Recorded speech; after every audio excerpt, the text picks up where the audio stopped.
facility for 15 years, following the teaching stint at West Virginia University, and like our first speaker, Mobil Oil Corporation was his previous employer in industry. I don't need to introduce Burt too much more since he is so well known amongst the club and others in catalysis, but to say that this morning he will be talking to us on cracking and isomerization of hexadecane using sulfated platinum zirconium catalyst. Burt?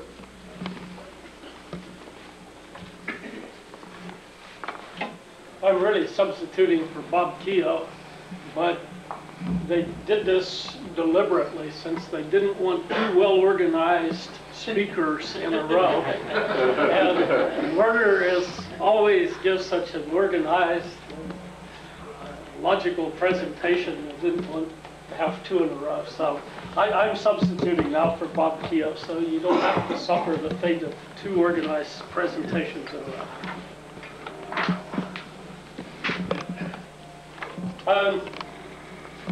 Let me start off with some of the characterization that we've done in preparing these sulfated zirconias, because I feel somewhat in the position that Werner was in describing to you that superactivity and the frustration in trying to find the site responsible for that activity.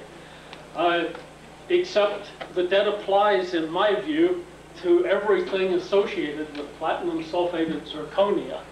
The site and how you get it is still open and subject to debate. What we have here is adsorption isotherm for zirconia that has been precipitated and dried at 120. If we put it in sulfuric acid, we get data which looks like this. This is the amount of sulfate absorbed.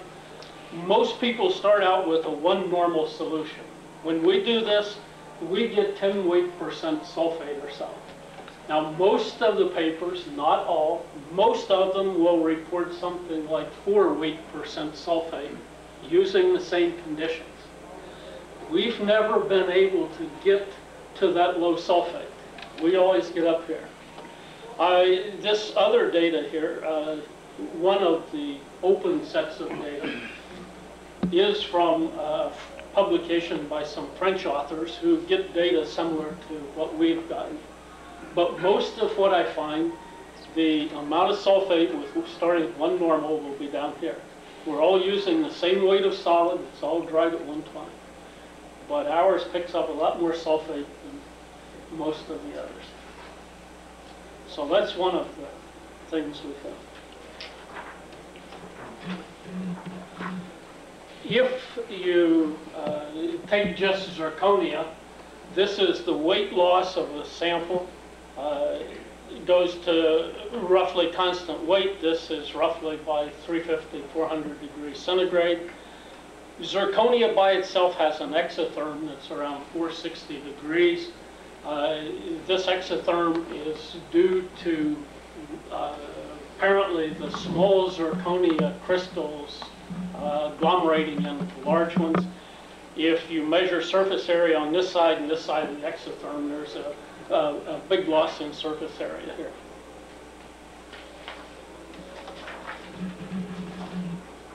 If we look at the isotherm as they frequently do, where now we're looking at the final concentration of sulfuric acid, the percent of sulfate absorption is almost 100% of the initial that we put on what we prepare.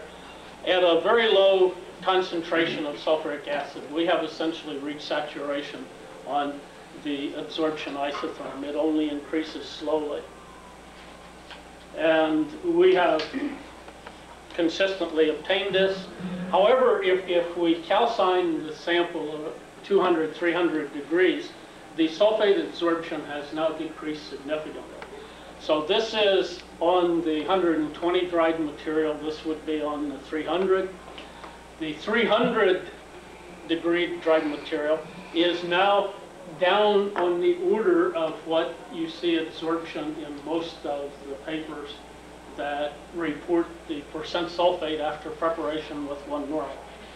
I don't know whether they are drying it much more effectively or what is happening, but from sulfate uptake, it would appear that theirs have been treated more severely than what ours have.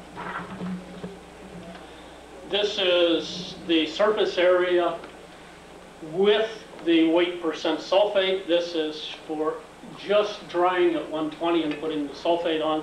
We are roughly around 300 meters square per gram of surface area. If we look at what we've calcined at 300 degrees or 200 degrees prior, we're down to about 100 meters square per gram. So we're starting with a high surface area zirconium sulfate. If we look at the weight loss, this is a series of curves that is offset so you can see it, going from low to high sulfate. If we look at the initial weight loss, and this would correspond to constant weight with zirconia by the time you've attained this temperature region.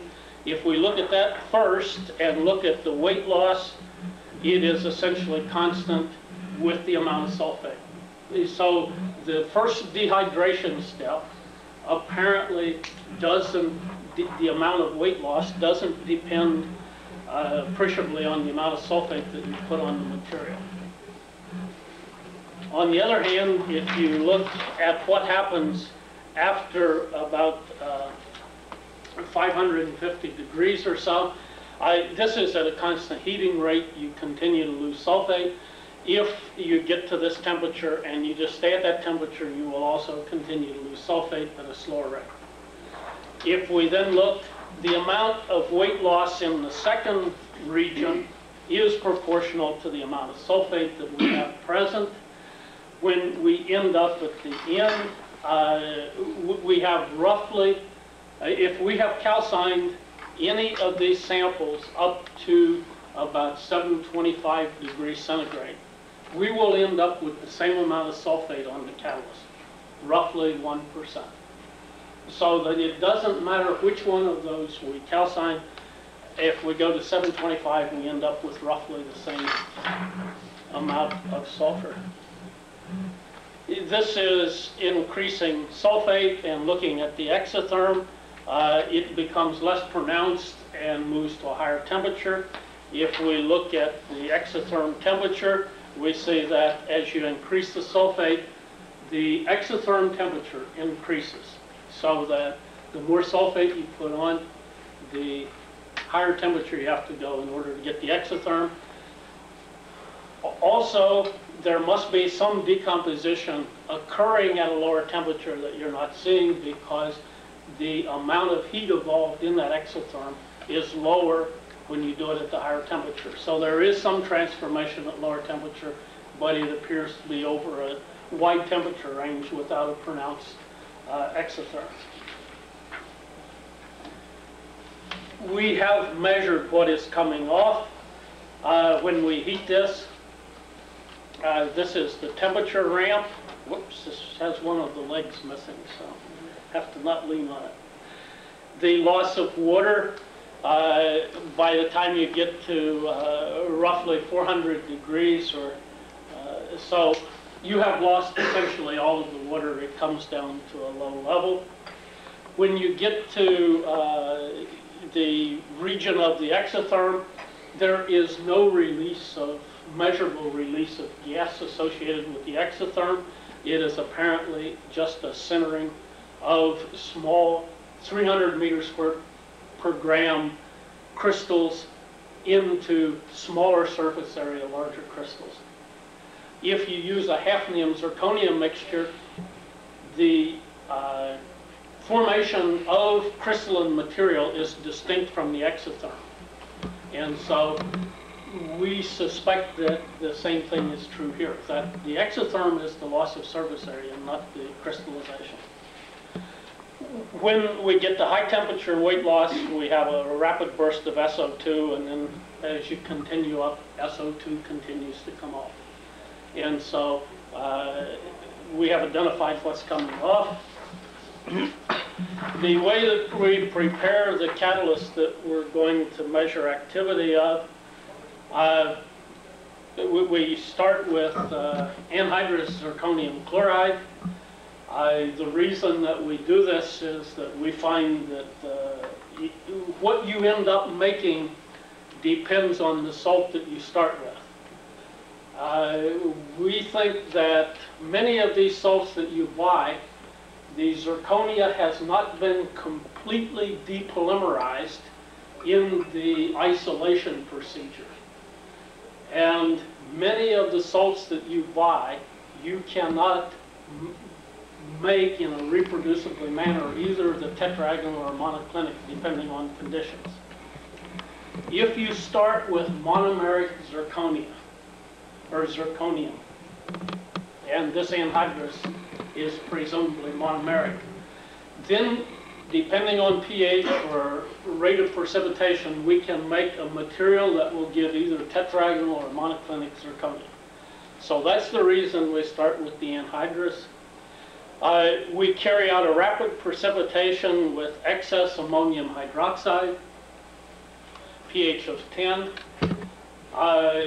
If you calcine this without sulfate, it will produce predominantly monoclinic zirconia.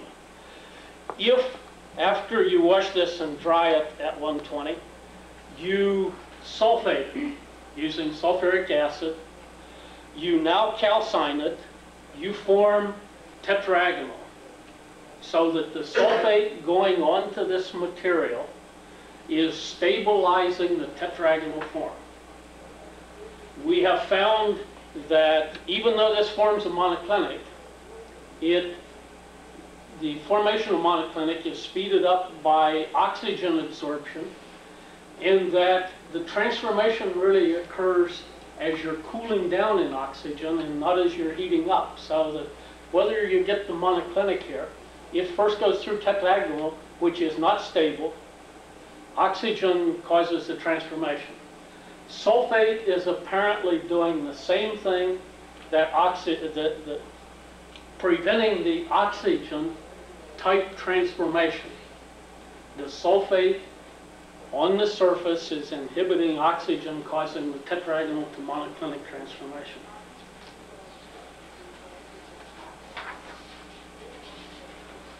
Now, most of what I'm going to talk about is hexadecane cracking. There's a simple reason for this. Irving Winder reported data on hexadecane cracking. This was the only other report other than for butane to isobutane, and it's much harder to run normal butane than it is hexadecane. And so we have done much of the work, initial work with hexadecane. We've now gone to butane and others. And a lot of work has been done. And again, we go to Mobile and Don Nace with hexadecane. Hexadecane, this is with the rare earth X catalyst. You crack hexadecane, the predominance is C4 and higher, some C3. If you use hexadecane instead of hexadecane, you get higher product, but concentrate on C3 and C4. Large amount of C3 and C4. Larger amount of C3 and C4 than the corresponding. If you get C3, you should get C13. So you're getting more of the C3 than you are of the C13, more of the C4 than you are of the C12. So the product distribution with the zeolite is skewed toward the lower products based on just taking C16 apart into two fragments. If you make 9 carbons, then the other one should be the difference between 16. The first data I'm going to talk about, well, first the amount of sulfur on the catalyst in the surface area. This shows the sulfur level. When you get to about 520, it starts losing sulfur. By the time you get out here, you lose to almost a constant weight of sulfur. The surface area is decreasing all of this period. We have gotten so that we routinely now calcine at 725. We have struggled trying to find what is the pretreatment. We were told it depends on the amount of water. You got to set it down on a table for an hour. You got to do all kinds of things. You got to, well, you can imagine all the ways you can add water to something, and we've probably tried it, including setting it for different periods of time over sulfuric acid water so that it comes to equilibrium at different relative pressures, transfer in glove box. It was all to no avail. Only when we go to a high temperature like 725 are we able to reasonably well reproduce activities. And so we sacrifice surface area and go to 725. As I say, the early data I'm going to show you is obtained in a very simple reactor. This is one in which we have a fluidized sand bath at 150 degrees. We have a vessel with a valve. We load the material in, immerse it in the sand bath. We have a steel ball. This is shaken up and down 400 cycles a second or a minute to affect mixing. This is essentially conversion in the liquid phase. And we added up to a given pressure hydrogen, hydrocarbon, and catalyst. So we can vary the catalyst to reactant ratio, etc. Pretreatment at 725 for 2 hours in air. We run at 150. These runs were at this time. We've used other time. Ambient temperature, atmospheric up to, we've even gone up to 1,000 pounds. Various feed to catalyst ratio. If we look at the effective pressure, this is increasing pressure in the reactor, and now we're doing this with 2-to-1 hexadecane to catalyst ratio. So the only difference is we're going higher hydrogen pressure. We see the conversion goes up. The conversion is, the increase in conversion is primarily due to cracking, not to isomerization.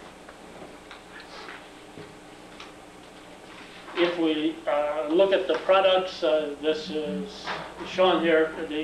The lighter products are increasing. The C10 to C13 goes up and becomes rather constant. If we look at the product distribution, it's now quite different than what Don Nace had obtained. In the case of Don, he got more of the C4.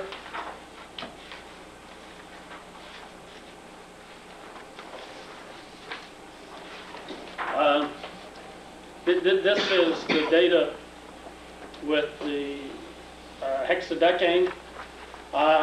More C4 than the corresponding one.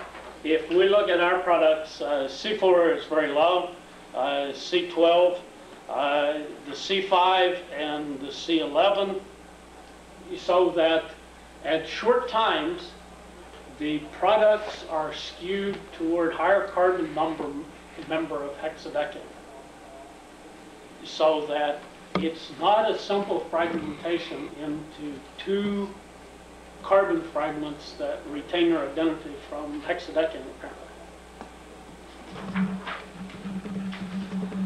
The iso to normal ratio, normally in hydrocracking, I think you would expect it to come down as you go to higher carbon number. Instead, it's going, and this one don't ignore because there's a very small amount of the normal C13 and it's underestimated, and it makes that ratio much higher. It shouldn't be out of line, but with computers, they don't ask questions like that, and they just put the data in.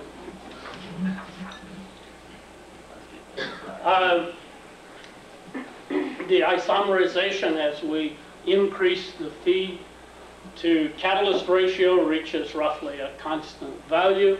The conversion decreases at the same time the cracking decreases. And so Apparently, there are secondary reactions, but remember, if you have secondary cracking reactions, that is going to skew the products to the less than C8 side of the hexadecane products, not to the higher weight.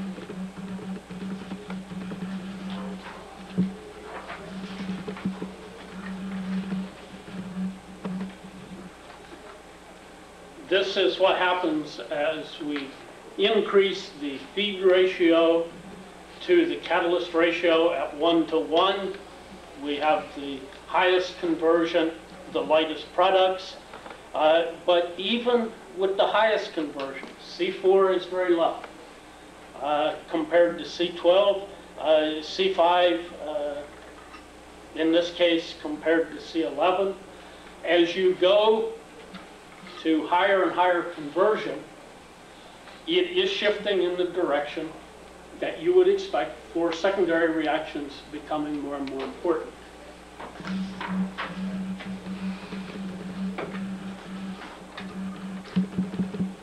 The conversion with time is what you would expect if you have isomerization followed by secondary reactions. The cracking continues to increase with time, where isomerization goes through a maximum. When I'm talking isomerization, I'm indicating only C16 going to iso C16 compounds.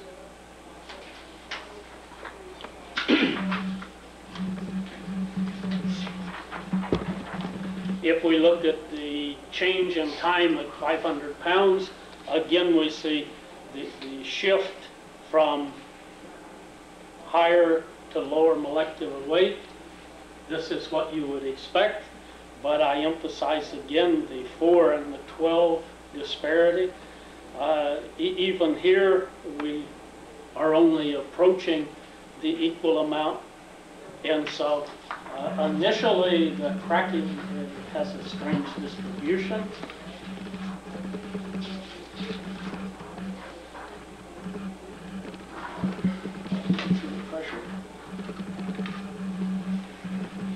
The carbon number distribution shifts, but only slightly as you go to higher and higher pressure.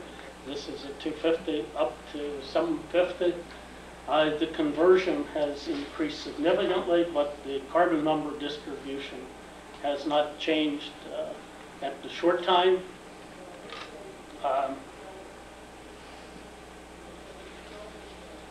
Now, one of the, before adamantane, let me just summarize. As we go to higher and higher C16 conversion, we see more and more cracking. Isomerization at low conversions appear to be the dominant reaction, or the major reaction. You go through the maximum and then decline, indicating that the C16 form is undergoing then secondary conversion. One of the recent reports on this is that if you add adamantane to the hydrocarbon, this will dramatically change the reaction pathway, the amount of cracking.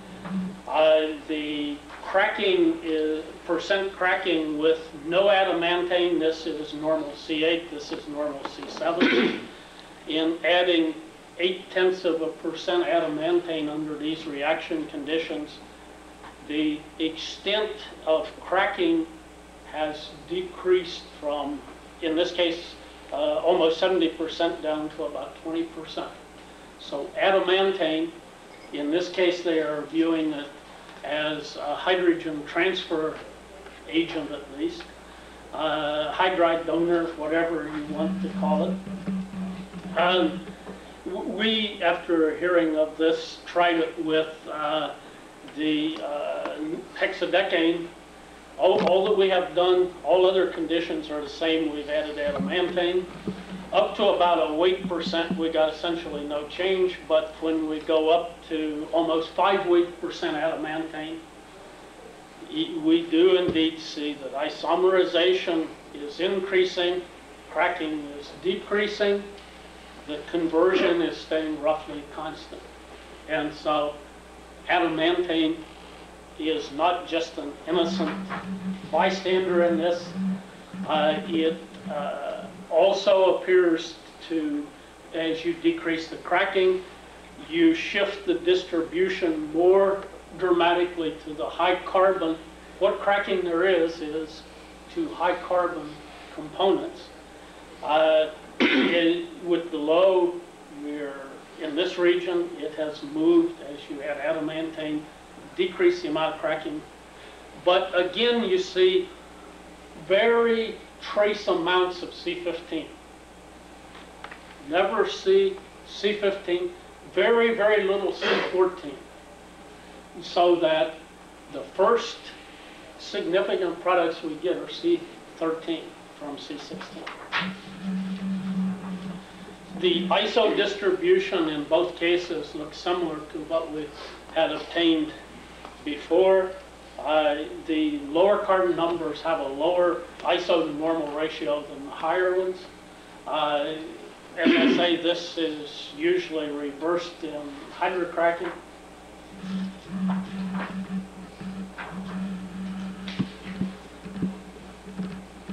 Now, if we look at other hydrocarbons, it's not that the catalyst can't mix it, because here we are passing normal heptane, and now the major product is C4, so that you can make C4 from this. If we pass normal octane, it still is C4 or C5. If we pass C10, the maximum, but not a pronounced maximum, it's C6, C5. These products are formed from the lower ones, and so this would imply that the secondary cracking, if it did happen of these later products, would shift it to lower carbon numbers rather than give you the higher carbon number material. Just to remind you now of what we're getting compared to what others have obtained. Greensfelder did this with amorphous silica alumina. This is NACE's work with amorphous silica alumina, reproduced Greensfelder very well. NACE with the rare earth X zeolite, again, a little shifted, but not dramatically from what you get with the amorphous silica alumina. And then here is the sulfated zirconia. It doesn't appear to significantly depend on conversion, but it is shifted to higher carbon number material. These are done at lower temperatures in this case than this case. Here, the silica alumina is being run at temperatures certainly above 400 degrees centigrade.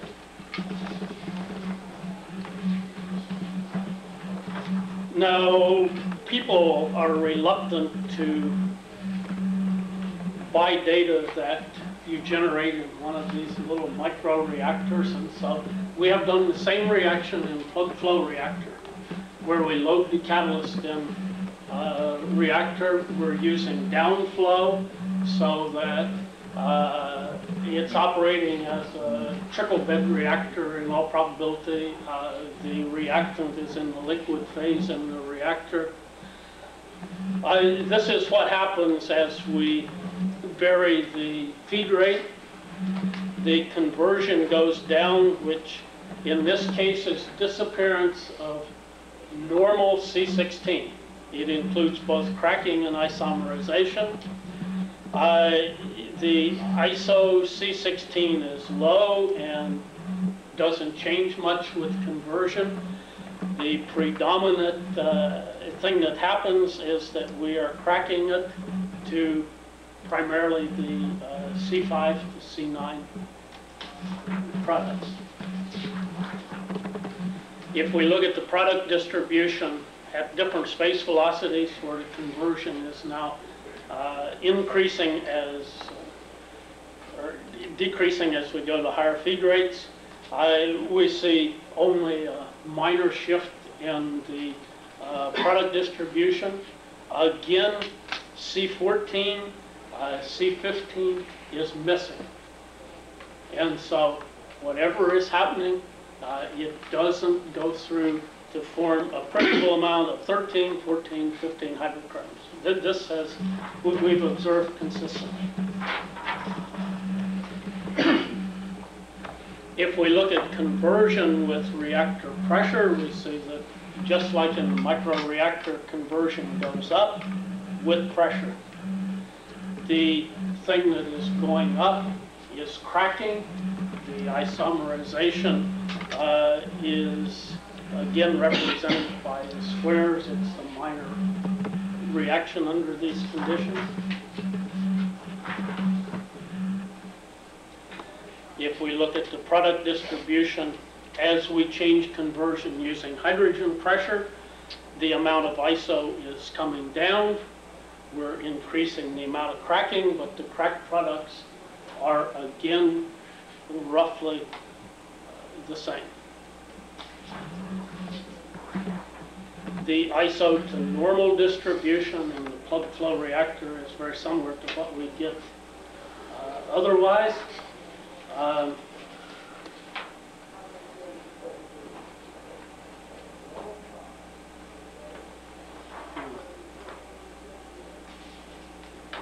One of the results that we still are puzzled by, everything in this case should be the same.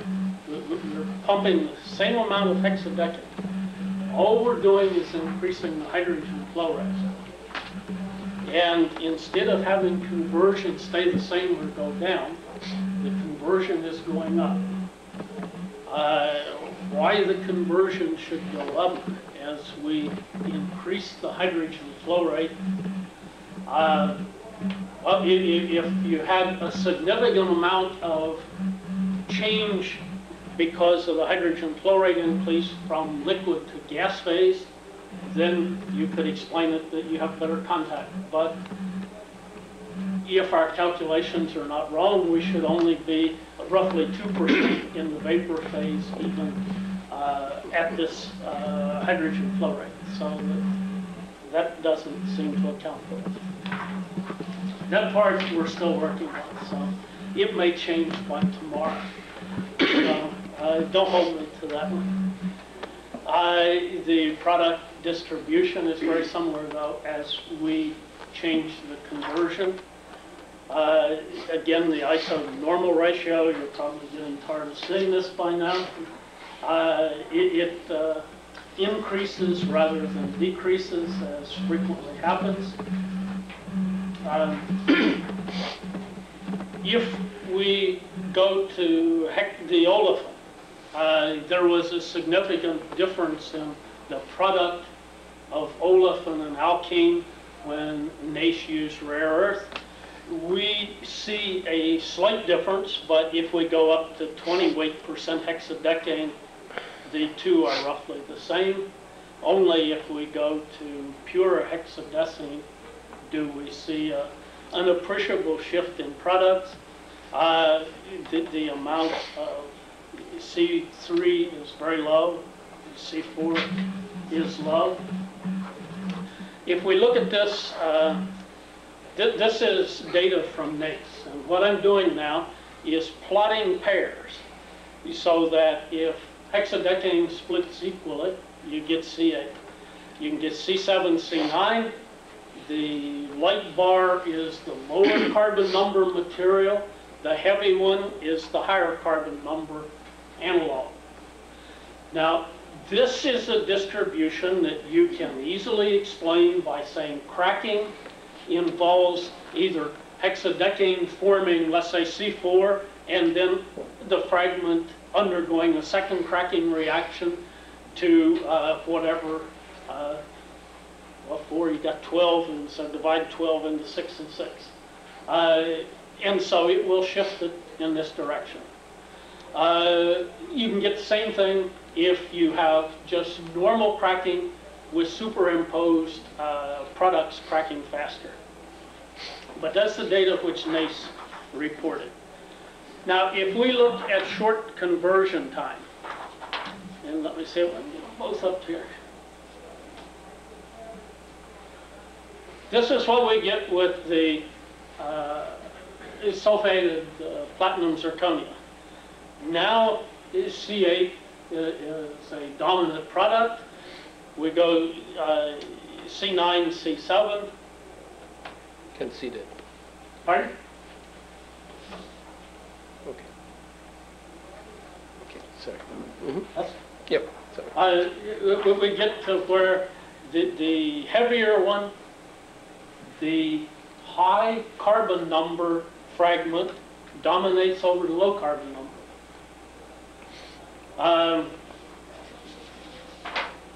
Here it is at different conversion levels. Well, it helps if I get it the way you can read it. 5 minutes, 15 minutes, 30 minutes. As you go to longer times, it is shifting in the direction that you would expect if secondary reactions are starting to impact the product distribution. But the high carbon number dominates over the low carbon number at the short times with this.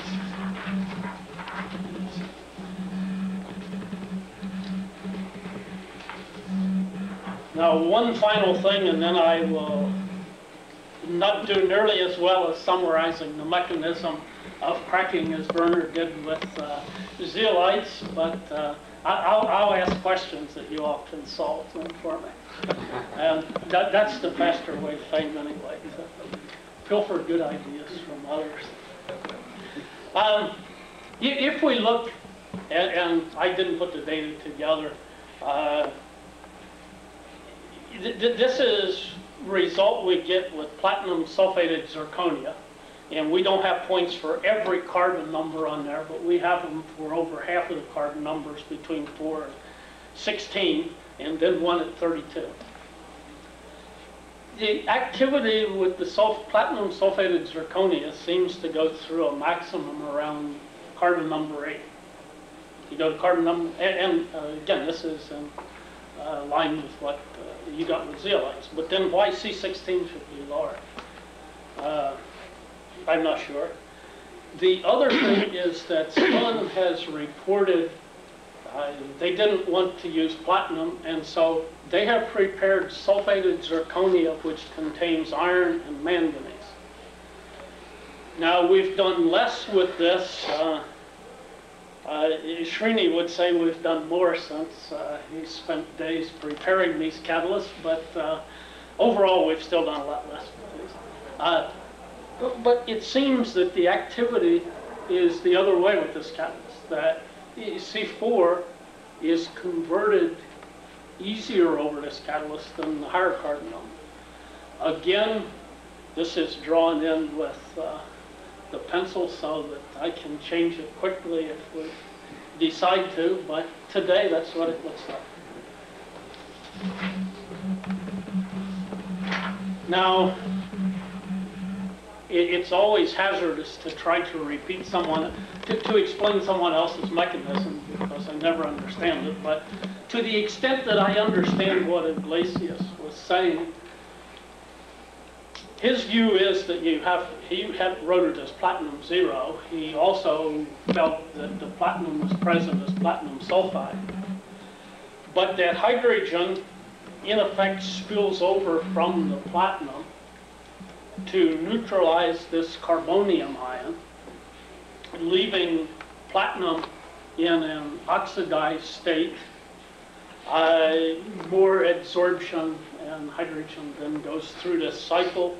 That is my understanding of his proposal. Now,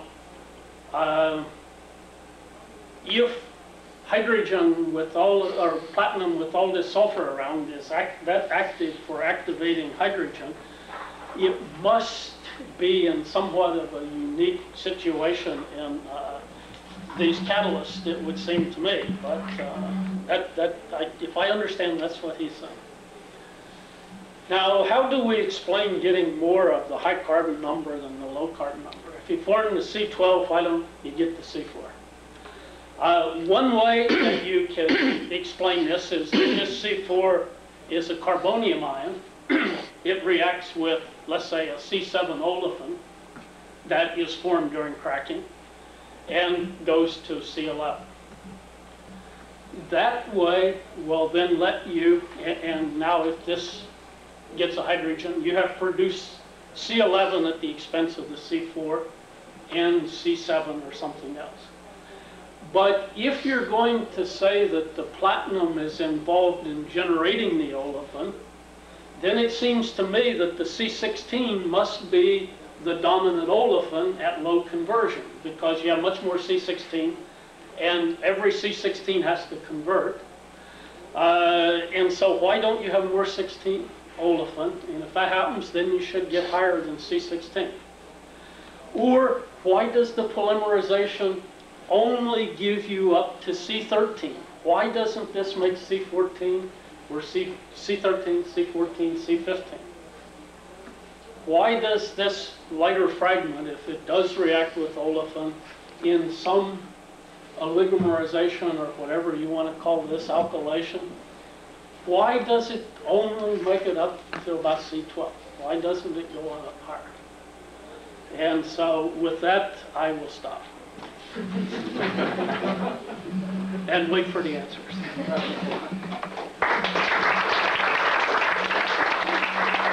Maybe we have just a minute or two for Yes. a question. I have a question.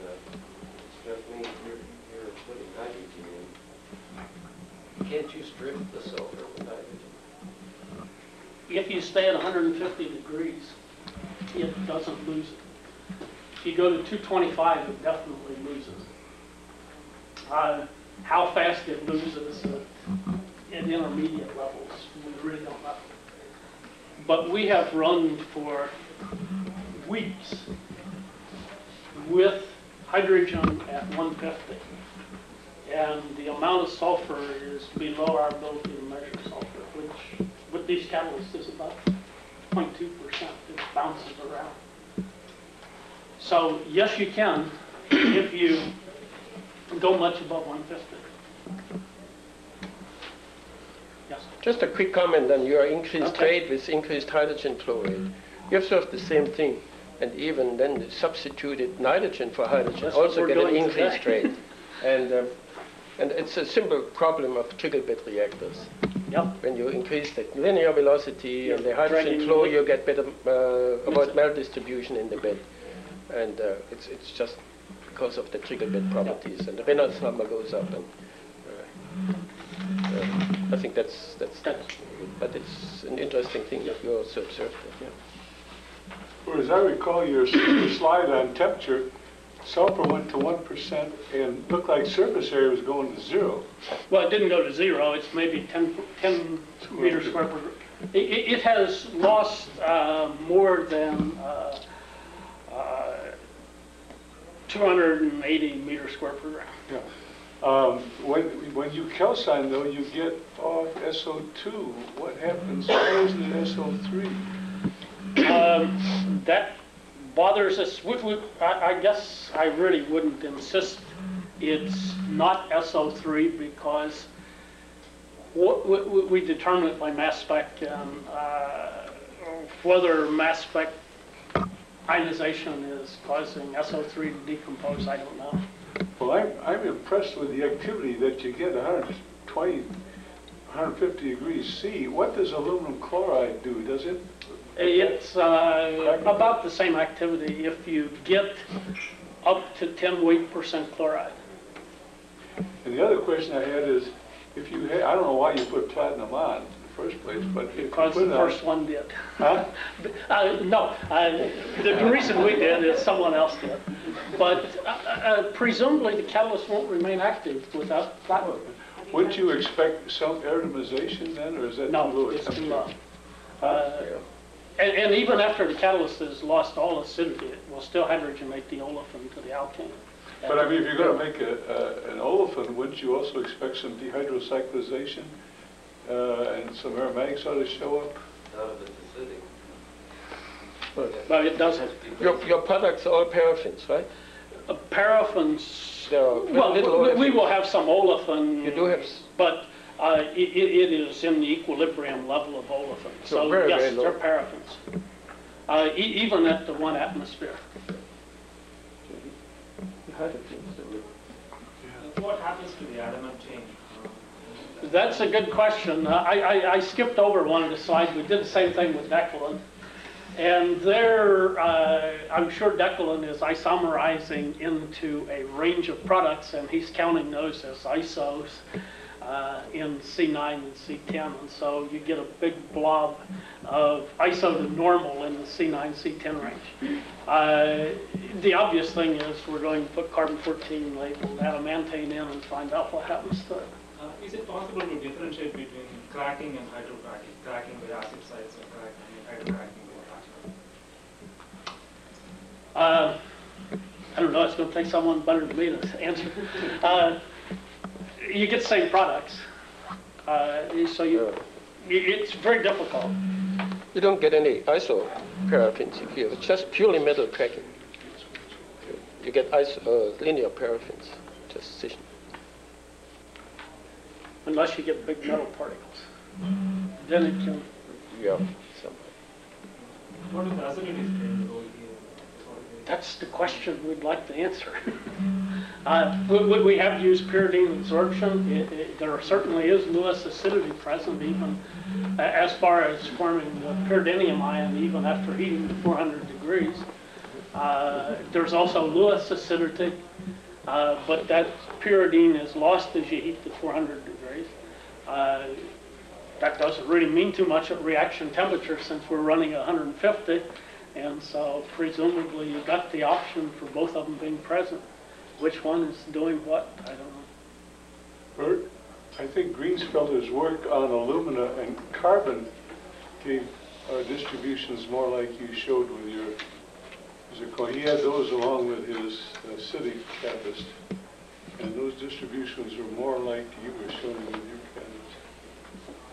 In that early paper, his 1947 or whatever. Is there any induction period, Burt, in your book on that? With hexadecane, it's hard to tell because the products come out faster than the feed because of the difference in weight.